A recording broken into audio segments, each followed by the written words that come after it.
she will do," the Duke said, in the tone a man uses to settle a bill, and Judith Renshaw, standing 3 feet beyond the library door with a column of unpaid tenant rents still balanced in her head, understood that she was the bill. She did not drop the ledger she carried. She only went still, the way she went still over a sum that would not close, and let the numbers keep their shape while everything else in her quietly rearranged itself. She would remember, afterward, that this was the moment the whole of it began, though she did not yet know what the word "do" would cost her before it was finished, nor that she would one day hand it back to him changed beyond recognition. Had she known, she would have kept walking all the same. The Dowager Duchess Augusta's voice came next, dry as a closed drawer. "She is presentable. She is discreet. She has no family to make a nuisance of themselves, and no fortune to be accused of chasing. She keeps my books better than the man I pay to keep them, and she has done it for 2 years without once being asked to curtsy for the privilege. Julian, I have paraded 30 girls past you since Easter, and you have found fault with the shape of every one of their opinions. Michaelmas is 11 weeks off. Your father's solicitors will not wait a 12th. A silence into which the Duke of Rowanmere said only, "She'll do," as though closing a column himself, and Judith stood in the corridor with her arms full of other people's money, and discovered that being useful and being invisible were, in this house, the same words spoken in 2 different rooms. She was 26, dressed in a gray wool made over twice from a better one, and she had spent the whole of her adult life proving competence to people who had trained themselves not to see the woman doing the proving. She set her shoulders. She went in. Julian Thorne, 9th Duke of Rowanmere, stood at the window with his hand closed around nothing, the habit of a man who had once had a great deal to hold and now held only ledgers and a title that was eating itself alive. He did not startle when she entered. He never did. It was the first thing she had ever noticed about him, that stillness that other men mistook for coldness, and that she, who spent her days reading the difference between a column that balanced and one that lied, had learned to read as a man keeping a very careful watch on himself. "Miss Renshaw," he said, "you will have heard enough of that to save me repeating it." "I heard the arithmetic," she said. "I did not hear the terms." He almost smiled. It did not reach the rest of him. "Terms are simple. I require a wife married and the marriage subsisting on the day I turn 30, which is Michaelmas, or the whole of the unentailed land, the home farms, the almshouses, your own wages among them, passes by my father's will to my cousin Mr. Call, who has managed this estate honestly for 6 years, and would, I am assured, go on managing it exactly as honestly once it was his to manage alone. That is not an answer to what you would want of me. I want a duchess who will not weep at me, will not require me to invent affection I have not got to spare, and will not ask questions about how I spend my evenings. In exchange, you have my name, my protection, your sister's schooling paid in full, and a settlement that makes you independent of me the day the year is out, should you wish it. A bargain honestly struck is no dishonor, Miss Renshaw." Judith set the ledger down on his desk, squared to the corner, before she answered. "You have just told your mother I will do, in the tone of a man taking delivery of a hat. I have told her the truth. You are the only candidate in this county I do not have to pretend to admire in order to endure. That," she said, "is the first honest compliment anyone in this house has paid me, and I find I am insulted by how much I liked it." For the first time since she had known him, something moved at the corner of his mouth that was almost, not quite, a laugh, and she filed the sight away the way she filed a discrepancy of 3 shillings, small, but worth watching. She thought of Letty, 11 years old and clever and entirely dependent on a wage that would vanish the hour the Duchess no longer needed a companion who could add. She thought of the cottage they would lose. She held out her hand, not for a ring, but to shake on the sum of it, as though it were indeed a contract between two tradesmen. "My Kelmus," she said. 11 weeks, 11 weeks, he agreed, and took her hand as though it were exactly that, a signature and nothing more, and neither of them yet understood how much more it would become before the 11th week was out. The wedding, when it came a fortnight later, was small enough to be arranged around the estate's business rather than the other way about, which suited Judith, who had never wanted a crowd to watch her being looked at. Mrs. Hobb, the housekeeper, stood at the back of the chapel with her keys at her waist and her arms folded, and said afterward, wiping flour from her hands though there had been no flour anywhere near the chapel, "Well, he didn't trip over the vows, and you didn't cry, so by the standards of this family, it's practically a love match." "Mrs. Hobb," Judith said, "you have known me 11 days. I've known him 11 years, which is the half of this equation that matters, and I'll tell you for nothing. Miss, your grace, God help us all, that man has not looked at anyone the way he looked at you signing your own name just now. Mind, you don't waste it wondering whether he meant to." Judith did not have a ring made new. There had been no time, and the Duke, going through his father's effects with the particular carelessness of a man who did not want to be seen minding, had produced instead his father's old signet, heavy gold, worn thin at the band.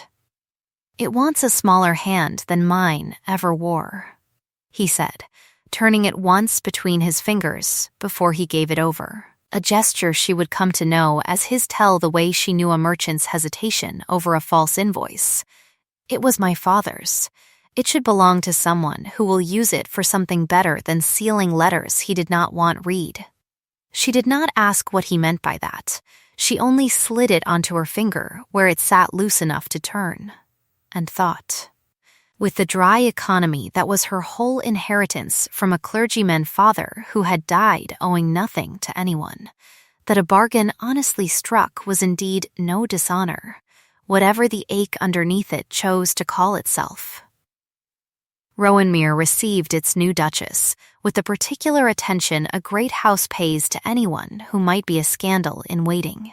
Judith felt the eyes of the county on her within a week, at the assembly rooms, at church, in the shops of the market town where the draper's wife weighed her out a length of gray merino and called her, twice, the bookkeeper who caught the Duke, as though she had run him down with a net. She minded it less than she let on. She had spent 2 years being underestimated in this same house as a companion. Being underestimated as a duchess, she found, came with better boots. Mr. Simeon Call called on the 3rd day, immaculate in a coat that fit him like a compliment, cuffs tugged twice into place before he so much as bowed. "Your Grace," he said to her, with a warmth so perfectly measured it might have been poured from a jug. "The estate is fortunate in its new mistress.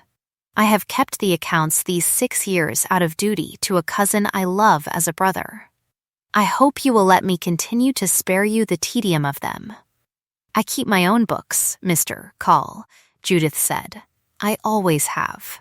Something flickered behind the warmth, there and gone, a man recalculating a sum in his head. "Of course," he said, "though you will find the tenant rolls a labyrinth even a trained eye takes years to walk safely, I would hate for you to lose yourself in them." It was said gently.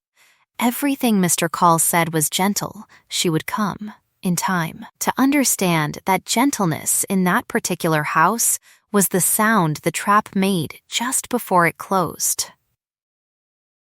That evening, going over the quarter's rent roll by candlelight out of nothing more than habit, she found one tenant's figure entered in a hand very slightly different from the rest, the loop of the 7 closed where every other 7 in the ledger stood open, and thought little of it beyond noting, as she noted everything, that some clerk had been careless, and turning the page.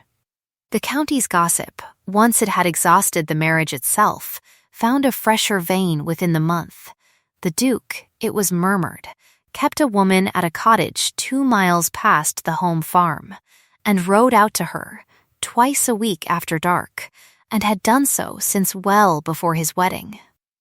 Judith heard it first from the vicar's wife, delivered with the particular relish reserved for News 1 is certain will wound. She did not let it wound her in front of witnesses. She thanked the woman for the tea and walked home composed, and only when she was alone in her own small sitting room did she take off the loose gold ring and turn it over twice in her palm, the way he did, before she put it back on. She had married for a settlement and a sister's schooling, and had told herself, quite sincerely, that she wanted nothing more from the bargain than what was written in it. She discovered, turning the ring, that this had stopped being entirely true, and that the discovery cost more than she had budgeted for. 2 nights later, she woke to hooves on the drive at an hour when no honest errand rides, and from the dark of the gallery window, watched Julian come home with mud to his knees and a canvas bag under his arm, moving with the quiet economy of a man who did not wish to be heard. She did not go down. She only stood at the glass a long while after his door had shut, doing the sum that would not close, a husband who wanted nothing of her but silence. Riding out at night to a woman the whole county could name, and none of them had ever actually seen, and a column of figures downstairs with one closed 7, where every other 7 stood open. Neither sum answered. She went to bed with both of them unbalanced, and dreamed, for the first time since her father died, of ledgers on fire. It was Mrs. Hobb who first taught her to laugh in that house, and Mrs. Hobb who first taught her, without ever quite saying so, that the surest way into the Duke's guarded rooms was through the kitchen rather than the drawing room. "He'll tell you nothing standing up in a parlor," the housekeeper said, elbow deep in bread dough, because standing up in a parlor is where his mother taught him to say nothing at all. Catch him with his sleeves rolled and a horse to see to, and he forgets to be a duke for a quarter hour at a stretch. That's when you'll get the man instead of the title. Judith took the advice the way she took most advice, tested it against the evidence, and found it sound. She began coming out to the stable yard in the mornings with the household accounts under her arm, ostensibly to catch him for a signature, and stayed to watch him work a green colt on the lunge line, sleeves rolled, saying almost nothing, and found that the almost nothing, given time, accumulated into something. "You count under your breath," he said to her once, not looking round from the horse, "when you're adding a column in your head. Your lips move on the 7s. "You watch my lips," she said, before she could stop herself, and had the satisfaction, brief but genuine, of seeing color come up under his collar for the first time since she had known him. "I watch everyone," he said, recovering. "It is a habit of running an estate on the edge of ruin. One learns to read a face before it learns to lie to you. And what does mine tell you? That you are working out whether I am a scoundrel or merely a fool, and have not yet decided which would trouble you more." She had not, in fact, decided, and told him so, and he laughed, actually laughed, a short surprised sound, gone almost before it started, and she thought, "There, the first one." She did not say it aloud. She only noted it the way she noted every unusual figure, and carried it home like coin she meant to spend later. The half-confession came on an evening of steady rain, when the estate office candles burned low, and the two of them sat on opposite sides of his father's old desk, she with the quarters accounts, he with a stack of correspondence he was not, she noticed, actually reading. "There is a debt in this house older than either of us," he said at last, "that I cannot yet lay before you whole. I will, when I am able. I ask you to believe there is an answer, and that it is not the answer the county has settled on." "I have not asked," she said. "You have thought it very loudly, across the breakfast table, for a fortnight."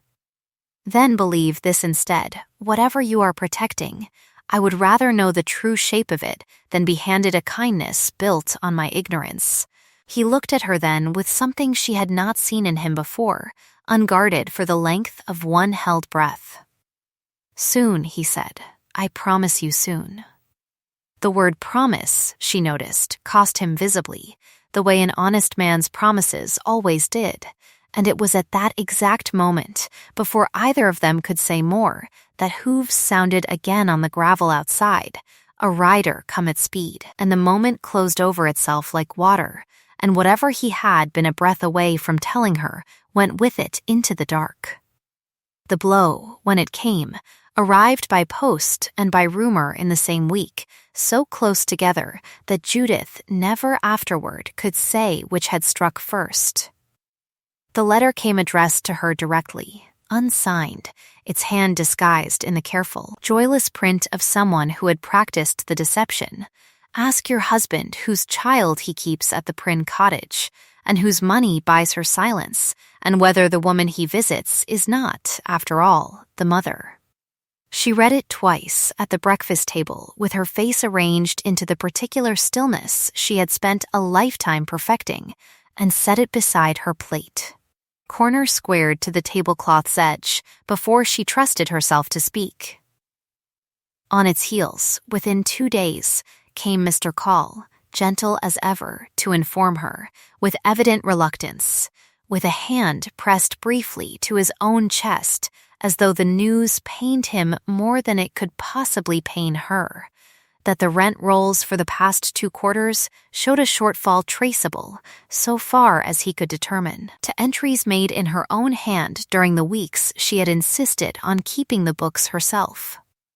I do not say you have done anything, Your Grace, he said, cuffs tugged into their precise place. I say only that the figures will bear questioning, and that questioning, once begun in this county, has a way of outrunning the truth that starts it.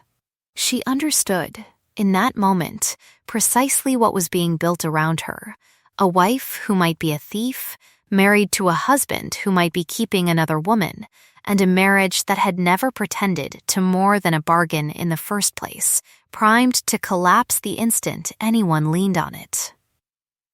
She thought of the closed 7 in the ledger. She thought of the canvas bag under his arm in the dark, 2 sums, still unbalanced, and now a third stacked on top of them, with her own name entered on the wrong side of the page.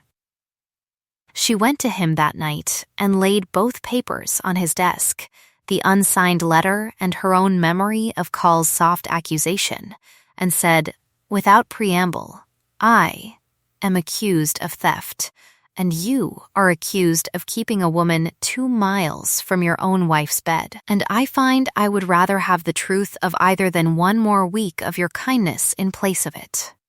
He looked at the letter a long moment. Then he did something she had not expected. He reached for the decanter, poured nothing, only held the glass, and told her, not all of it, never yet all of it, that there was a child at the Prynne cottage who was blood of his blood, though not of his making. His father's daughter got outside his marriage and hidden there since before the old Duke died, and that he had spent every quarter's private income keeping the girl fed and taught and unknown to a world that would use her only to hurt someone. That is not a confession of guilt, Judith said slowly. It is a confession of loyalty to a dead man's mistake. It is loyalty to a living child, he said, who did not choose her own beginning any more than you or I chose ours, and who will be ruined by gossip the day the gossip finds her, whatever the truth of it. I have kept it from you because the fewer who knew, the safer she was. I see now that was not loyalty. It was cowardice dressed as protection. It was both, Judith said, which is a more honest answer than most men manage, and she found, to her own surprise, that she believed him entirely about the child, and not at all that this was the whole of the trouble stalking them. For the closed 7 in the ledger had nothing to do with any cottage 2 miles off, and someone in this house wanted her to stop asking about either. She was offered her way out 3 days later, and it came, as such offers always do, wearing the face of kindness. Mr. Call found her in the estate office and laid before her, with every appearance of regret, a private note of his own funds, a sum that would clear whatever the rent roll shortfall was eventually reckoned at, quietly, without an audit, without her name ever appearing in a magistrate's ledger, provided she agreed that an annulment, on grounds of the marriage's evident unsuitability, would trouble no one and injure no one and leave her, in the end, better off than she had begun. No one need know the figures were ever in question, he said. No one need know anything but that a hasty match was quietly undone before it did lasting harm. You would keep your settlement, your grace. You would keep your sister's schooling. You would keep your good name. And you, Judith said, would keep the estate, since an annulled duchess leaves the duke unmarried on Michaelmas, with 11 weeks become none. I would keep what has always, in honesty, been more mine to manage than his to inherit, Call said, and for one unguarded instant something old and starved showed through the gentleness, gone as quick as it came. Judith looked at the note a long moment, at the sum that would have solved every practical grief she had ever carried, Letty's schooling and the cottage and her own long habit of counting pennies before she slept, and set it back down on his desk, squared to the corner, the way she squared everything she meant to refuse. I did not marry for money, Mr. Call, whatever the county believes, and I will not be unmarried for it either. If there is a shortfall in those books, I will find where it began, in my own hand or another's, and I will not do it quietly. It cost her, refusing it. She walked home with her hands not quite steady, thinking of Letty's face if the cottage were lost after all. But she had not built her whole life on being useful in order to sell the last of her integrity for a settlement, and she told herself, squaring her shoulders the way she squared paper, that some accounts were not meant to balance in coin at all. The darkest turn came within the week, delivered by Mrs. Hobb at a run, flour still on her apron, breath short. They've had the magistrate's clerk out to look at the rolls, she said, on Mr. Call's own asking. Mind, all done proper and above board seeming, and the shortfall's been laid at your door in black ink, your grace, with your own hand shown against it. The Duke's been sent for to Kendal on some business Call swore couldn't wait, gone since dawn and not due back before dark, and I'll tell you for nothing I don't like how neatly that arranged itself. Judith stood very still, the way she went still over a column that would not balance. She was, in the space of one bad afternoon, dismissed from the estate office, her keys taken by a footman with an apologetic face, and told, gently, by Mr. Call himself, that it would be best for everyone if her grace kept to her rooms until the matter of the rents was settled one way or the other, for her own protection, of course. Only for her own protection. She took off the loose gold ring in the privacy of her own chamber that night and set it on the dressing table, not in anger exactly, but in the particular grief of a woman who has done every sum honestly and still finds herself entered on the wrong side of the ledger.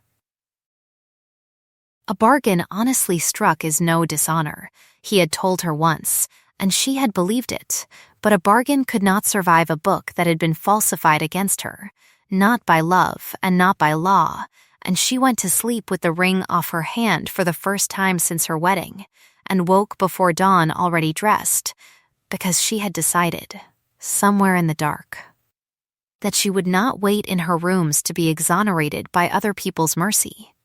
She would go and find the true book herself.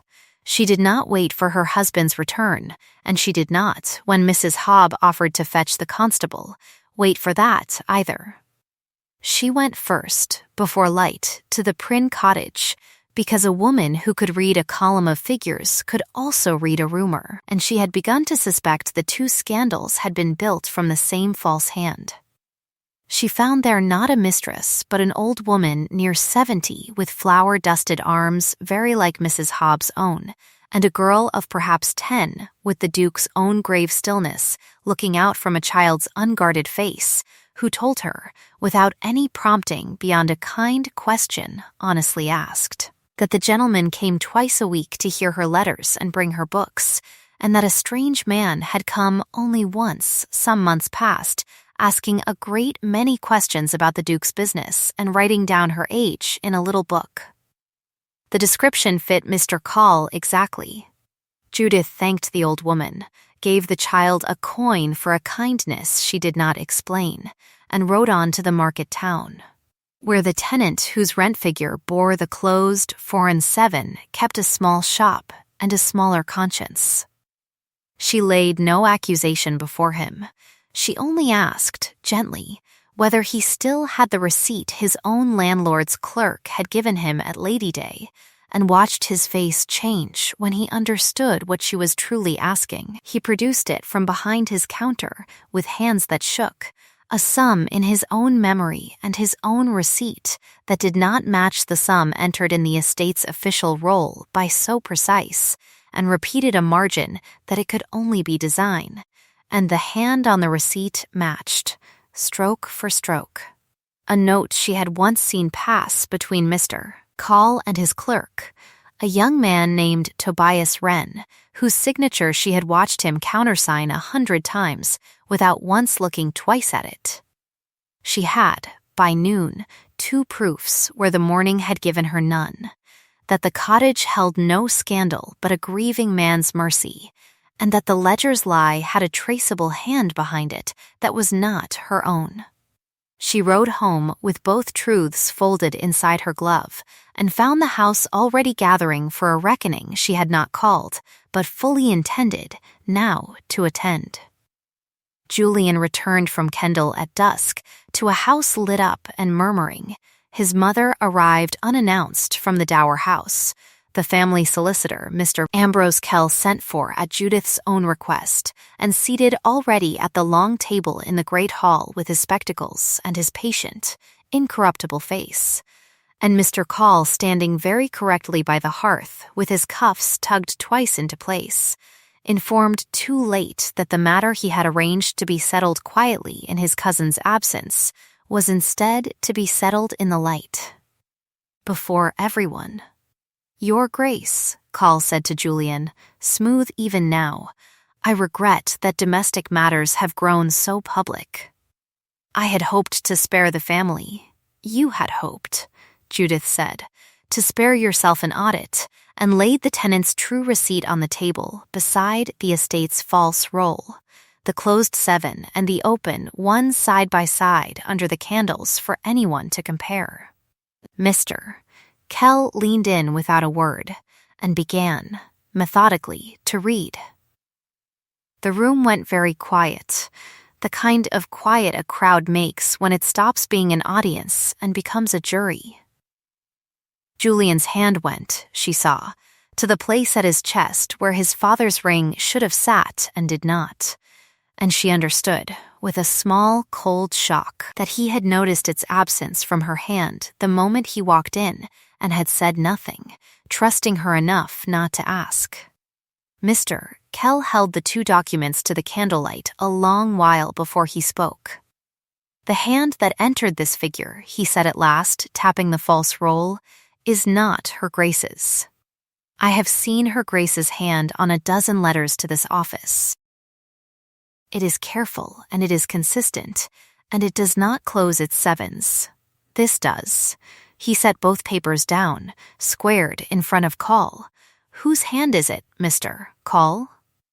"A clerk's error, surely," Call said, and reached to tug his cuffs, and found, for once, that the gesture did not steady him. It was then that young Tobias Wren, who had been standing at the back among the footmen thinking himself unremarked, made a sound that was not quite a word, and Judith turned to him and asked the one question she had ridden all day to be able to ask. Who told you to alter the figures, Tobias? The boy's face did the thing faces do when a held weight is finally set down. It broke, all at once, into something like relief. "Mr. Call, your grace," he said, the words tumbling now they had begun. He said it was only borrowing, that it would be put right before anyone looked close, that his own father had been cheated of this estate by an accident of birth order, and it was no more than justice owed late.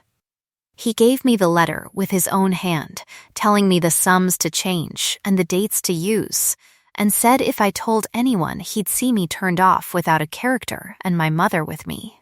"Produce it," said Mr. Kell, quiet as a closing door. And Judith, who had suspected as much and searched for it, that very afternoon in the estate office's locked drawer, with a key Mrs. Hobb had slipped her without a single question asked, drew the letter from her glove and laid it, last of all the papers, on the table. Mr.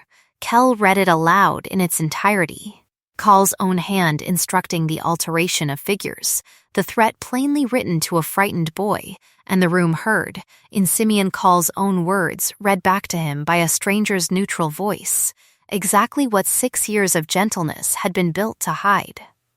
Call did not run, and he did not rage. He stood very still by the hearth. The stillness of a man who has finally set down a weight he has carried so long, he has forgotten it was heavy, and for a moment his composed, immaculate face came apart entirely, and what showed beneath it was not a villain's fury, but an old grief gone sour with age. "My father built half this estate's ledgers with his own hands," he said, and his voice, for the first time, carried no gentleness at all, only the plain ache underneath it. He was passed over for a title he had earned twice over by an accident of which brother was born first, and he died believing himself cheated, and I believed it after him. Every year I kept these books better than any steward this family has ever had, and watched every shilling of the profit go to a man who could not be bothered to read them. I did not want to ruin either of you. I wanted, only once, for the ledger to close in my favor before I died the way my father died, owed and unpaid. No one in the room answered him at once, and into that silence Julian said, "Lo, you might have asked me. I would have settled your father's account honestly, had I ever known there was one owing." "You are a thorn," Call said. "You have never once in your life had to ask for what was yours." It was Judith, not Julian, who spoke next, because she had spent her whole life being the one who had to ask, and understood better than either man in the room what it cost. "That does not make what you did to a frightened boy, or to me, forgivable," she said. "But I do not think it needs to be answered with your ruin to be answered justly."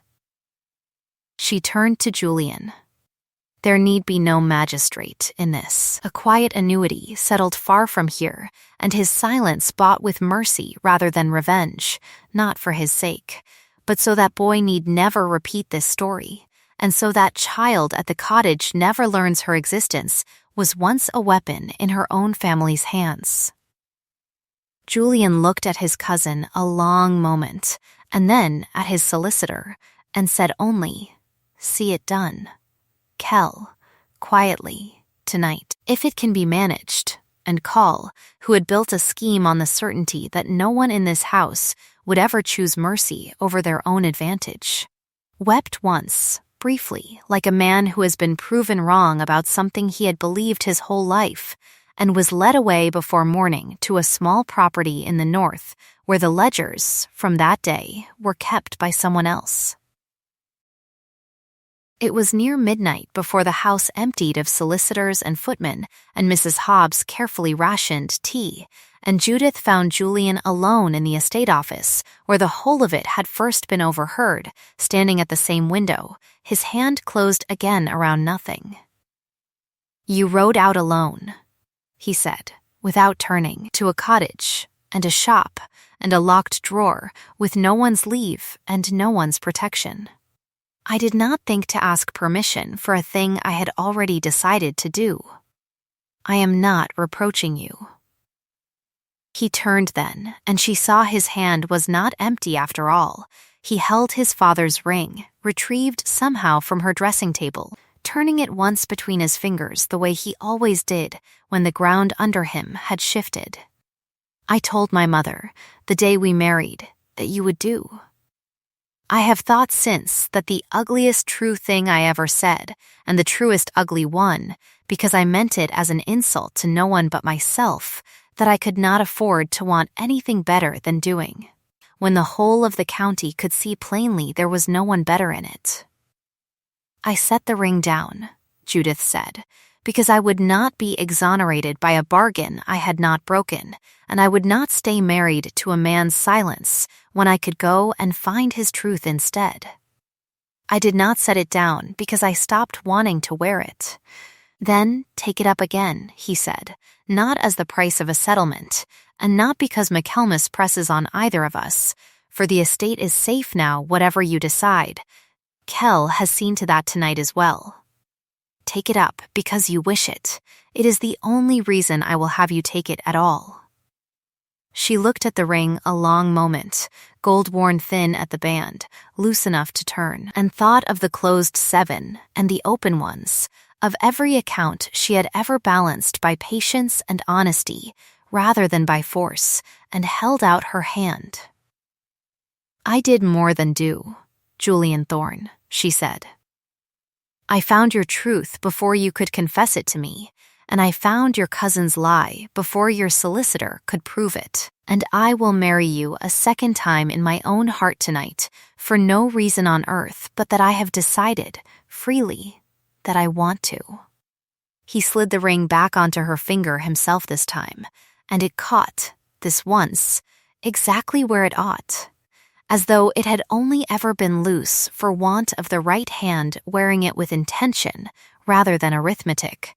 The ring did not stay loose after that, whether by some trick of the goldsmith or only by the ordinary miracle of a hand grown steadier around it, and within the ring itself, Julian told her some weeks later, working the swivel bezel she had never noticed hid a hollow at all, there had always been folded inside a paper in his father's hand.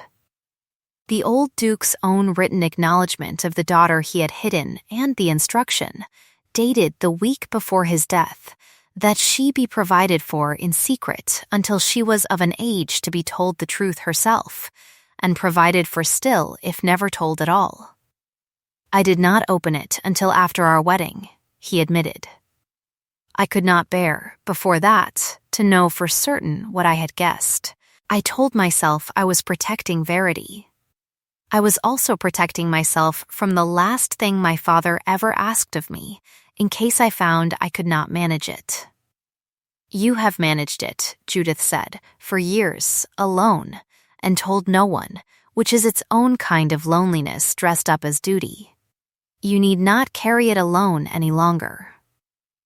Verity came to Rowanmere that autumn, first as a visitor and then, by slow and careful degrees managed with Mrs. Hobbs' blunt good sense and the Dowager Duchess's surprising quiet fierceness once she understood the whole of it, as a child of the house, in fact, if not yet in name before the world, taught her letters at the same long table where the tenant rolls were kept, and it was Judith who taught her sums, and found, teaching a child to close a column honestly, that she had never in her life felt so entirely without a bargain attached to her own happiness.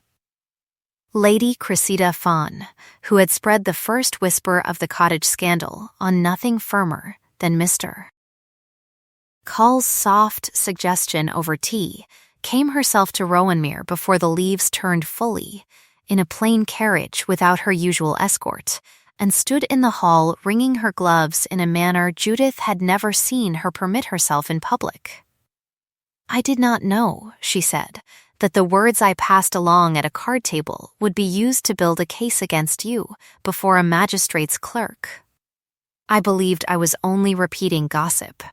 I have learned this month that gossip repeated by the right mouth becomes evidence, and I am ashamed of how easily mine became the right mouth." "You are forgiven," Judith said, "on the condition that you say so publicly, once, at the next assembly, exactly as plainly as you have said it to me."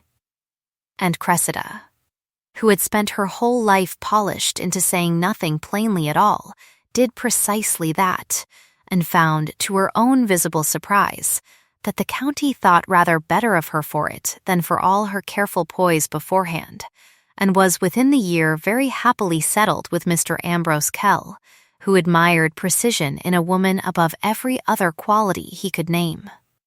Mrs.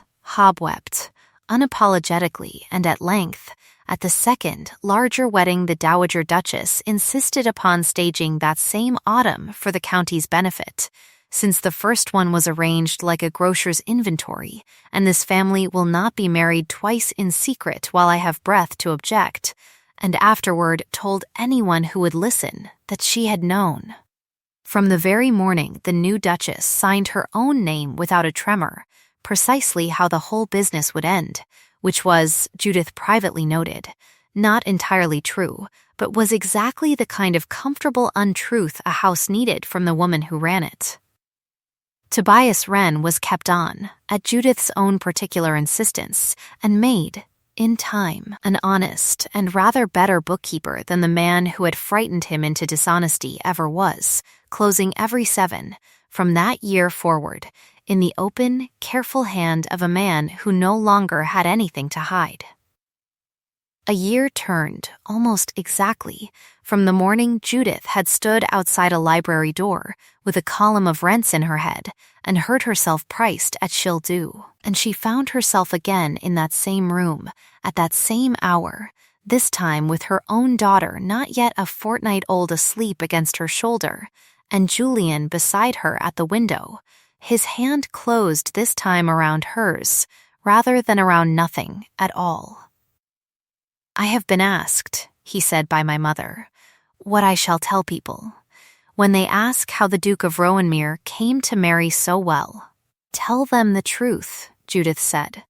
"Tell them you said I would do, and I set the ring down rather than be done to, and went out and found the truth myself, and came back only because I had decided, of my own free accounting, that you were worth the trouble of choosing."